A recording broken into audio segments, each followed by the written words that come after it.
Along with the Lavanya case, you have also highlighted, in fact, you are the, I think most probably the first prominent BJP leader to highlight this, that Omalur Suganya case.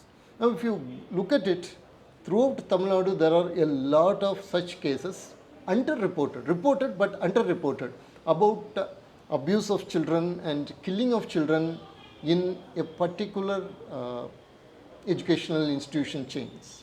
This has been happening again and again. And in the case of West, there has been huge scandal of children getting exploited in this particular denominational schools. You think that such a volcano is here in Tamil Nadu also and it needs to be exposed? This volcano is ready to be erupted any time, sir. For me, after the Tanjavur Lavanya case, when I started digging more into some cases, including the Omalur Suganya case and some other cases, there is some one in Kallakurichi.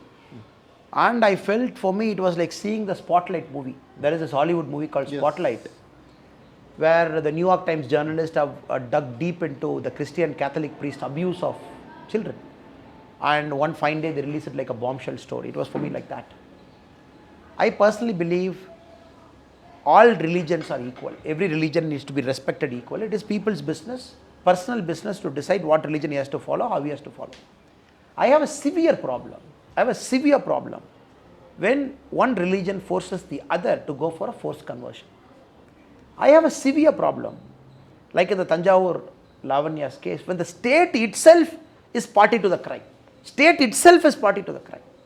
Omalur Suganya case is a classic example of how a case should not have been investigated.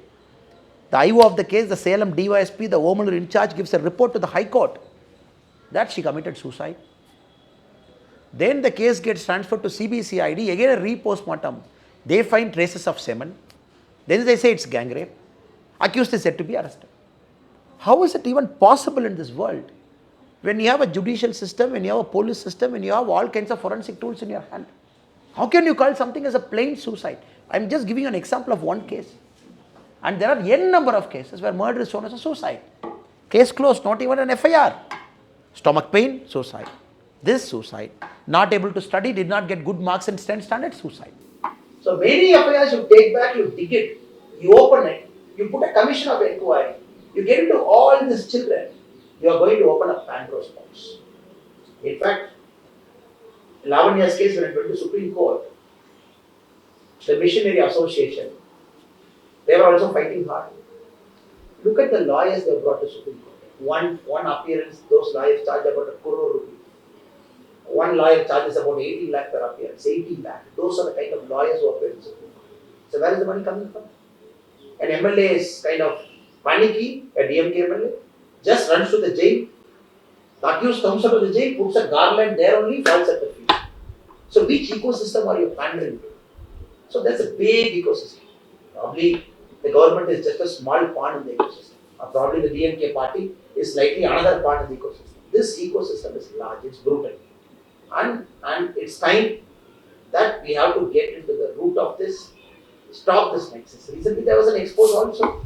How in the southern part of Tamil Nadu they are using a government Tamil school, a teacher, to convert a student into another religion. By saying your God is devil, my God is this, your God is that. And they are allowing in a plain educational institution. So you can look at the rot, how deep it has got into the system.